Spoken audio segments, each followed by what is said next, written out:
Na Universidade do Minho está a ser desenvolvido um modelo cerebral em fibra. A Catarina Guise, que faz parte do grupo de investigação em materiais fibrosos da Escola de Engenharia da Universidade, veio à sociedade civil e vai explicar-nos este projeto, que foi o seu projeto de doutoramento, não foi, Catarina? Sim, é o meu projeto de doutoramento. Eu iniciei este projeto o ano passado, concorri então à FCT, tive uma bolsa nacional. Este projeto surgiu... Fundação de Ciência e Tecnologia, não é? Exatamente, Fundação de Ciência e Tecnologia. Este projeto surgiu no âmbito de um convite feito pela Universidade de Pittsburgh ao meu professor... Uma universidade americana? Sim, nos Estados Unidos. E este convite foi feito ao meu professor, ao nosso grupo, que é o Grupo de Materiais Fibrosos da Universidade de Minho. E depois, a partir daí... Um convite para fazerem o quê? Ou um desafio para fazerem o quê? Para então desenvolvermos este modelo à base de fibras e este modelo está ligado então a uma técnica que está a ser ainda desenvolvida pela essa universidade nos Estados Unidos, pela Universidade de Pittsburgh, que é uma técnica para, basicamente, então mapear o cérebro. Mapear o cérebro. E neste caso eles vieram pedir a vossa ajuda, porque a vossa especialidade é trabalhar com fibras, com materiais fibrosos, exatamente. Com materiais fibrosos, para construírem um cérebro. Sim, para construir com esses materiais. Sim, uma espécie de um cérebro artificial, digamos assim, não é? Foi o seu trabalho.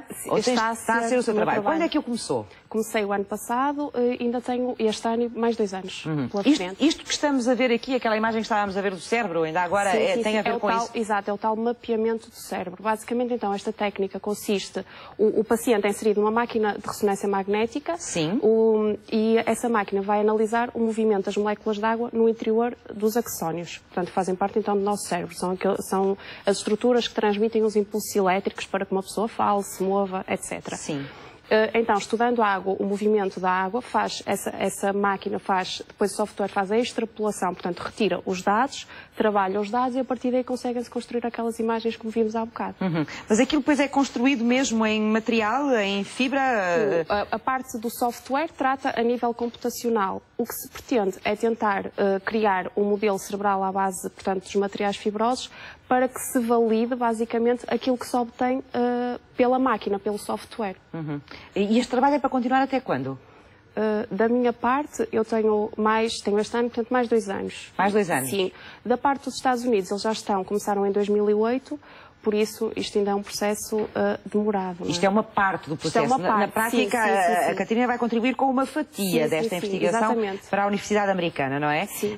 Quais foram assim, os maiores problemas que teve na criação deste modelo cerebral em fibra? E que para já ainda estou a ter. Eu estou a trabalhar com fibras. Exato. Eu estou a trabalhar com fibras ocas, portanto, tubos, não é? Digamos assim. São tubos muito pequeninos, com cerca de 30 micrômetros, ou seja, comparando, por exemplo, à espessura do fio de cabelo, estes tubos são de cerca de 3 vezes menores que o fio de cabelo. Não os vê à vista desarmada. Não. Trabalha como? Vejo à vista desarmada, mas não consigo ver em si o canal, portanto o tubo. Então tenho que observar a microscópio até para tirar as dimensões e o grande obstáculo está a ser esse e também em obter vários diâmetros desses tubos, que é para tentar então que haja uma semelhança entre esses tubos e os axónios, porque os axónios do ser humano variam mais ou menos entre 1 a 20 microns. Eu estou neste momento a trabalhar com 30.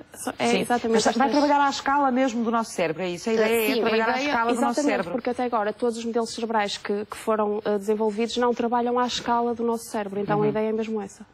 O que é que vai acontecer a este cérebro? Para que é que ele vai servir? Qual é a ideia de ter um cérebro feito por si neste material? Portanto, este cérebro então vai servir para basicamente pormos dentro da máquina, não é? A máquina também vai ler o cérebro. Estes tubos vão estar com água, exatamente a imitar as moléculas, a difusão das moléculas de água dentro do cérebro do homem, neste caso vão estar dentro daquelas fibras ocas.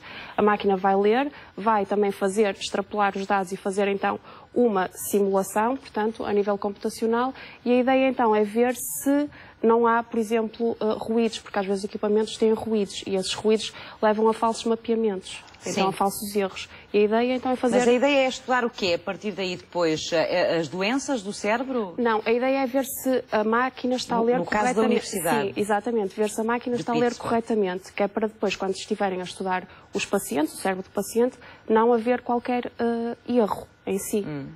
Quando pensa na importância daquilo que está a criar, o que é que lhe passa pela cabeça? Para já, como eu ainda estou no início, lá está, eu acho que daqui a alguns anos já, eu espero continuar a estar envolvida, mas não sei, não é? Porque o meu doutoramento acaba daqui a 10 anos, mais ou menos. Mas, claro, quando penso em ajudar, são cerca de 50 milhões de pessoas que têm traumatismos crânioencefálicos, que as técnicas atuais de imagem não conseguem ter uma leitura perfeita, e isso faz com que os tratamentos não sejam adequados ao tipo de lesão que as pessoas sofrem. Por exemplo, em acidentes de viação isso é muito comum. E então, quando eu penso em ajudar esses 50 milhões, digamos assim, não diretamente, mas vou estar um bocado ligada, claro que me sinto-me orgulhosa, não é? Isto lhe dá força também para continuar sim. E para ultrapassar os obstáculos. Vai pôr ali em ligação milhões de fibras, não é? Sim, a ideia é essa, claro. Como é que consegue fazer esse trabalho sozinha? Pois, a ideia para já é pôr milhões de fibras em estruturas entrançadas, que são estruturas que se assemelham, por exemplo, aos atacadores das sapatilhas. Sim. E dentro é que estarão essas fibrinhas todas, basicamente em paralelo. Para já, a ideia é só desenvolver uma parte do cérebro. Sim. Depois, provavelmente, será fazer em si esses milhões de fibras que estarão. Imagino que esse trabalho absorve o dia todo, não é? Sim, é doutoramento. Mas a Catarina faz parte de um grupo, deste tal grupo de investigação em materiais fibrosos, que não tem só este projeto. O seu projeto tem outros projetos, não é? Tem outros projetos, sim. O grupo trabalha basicamente em 6 grandes áreas. A área da medicina, depois a área dos transportes, proteção pessoal, arquitetura, construção civil e desporto. Por exemplo, dentro da medicina, que é onde está ligado o cérebro, tem outros projetos de doutoramento, por exemplo, os stents, que eu até trouxe aqui. Os stents, estas estruturas... Sei.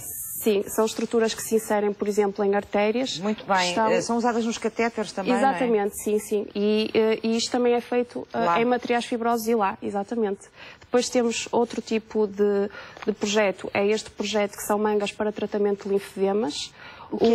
Os linfodemas, portanto, eles surgem quando, por exemplo, as mulheres são sujeitas à remoção dos peitos por causa de cancro, em que a linfa, depois, em vez de fazer o seu percurso habitual dentro do nosso corpo, os canais que ela utiliza, portanto, sofrendo a remoção, são alterados. E ao alterar o percurso habitual, ocorrem derrames, e esses derrames provocam inchaços, que são visíveis, por exemplo, nos braços, após as mulheres removerem o peito, e esses inchaços têm que ser tratados através deste tipo de mangas, que fazem... Vocês criam esses materiais também? Sim. Tudo à base de fibras. Catarina, muito obrigada por ter vindo ao Sociedade Civil. Parabéns pelo vosso trabalho. Obrigada. Vamos ter, com certeza, a oportunidade de ver o vosso trabalho, o seu mais adiantado, depois, quando estiver pronto, e também outros projetos que vocês têm no grupo. Parabéns e espero que corra bem até ao fim. Obrigada. Muito obrigada, Catarina. Os novos caminhos dos vinhos portugueses estiveram em destaque hoje no Sociedade Civil. No próximo programa vamos trazer a debate o tema da residência alternada. Com a separação, muitos pais partilham os filhos ao longo da semana. As crianças passam a ter 2 casas, passam a viver parte do tempo em cada uma delas. Que impacto é que tem esta nova forma de vida sobre as famílias e também sobre as crianças? Não perca o próximo Sociedade Civil, porque Sociedade Civil somos todos nós.